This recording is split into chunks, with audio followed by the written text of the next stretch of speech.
Oo, yung manipis lang kasi.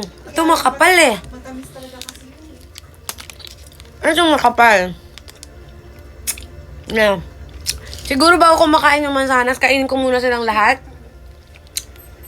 Kaya lang, may dikit sa ngipin ko. Hawakan ko. Kailangan maging successful tayo dito. Nakagat ko siya. Nakainis mo na yung apple. Ay, in fairness naman, matamis yung apple nila.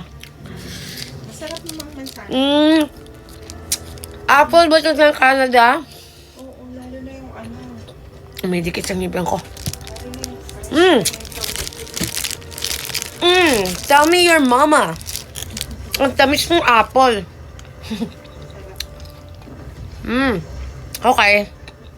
So, yun lang. Tapos na. Thank you sa panonood. Babush. Bye.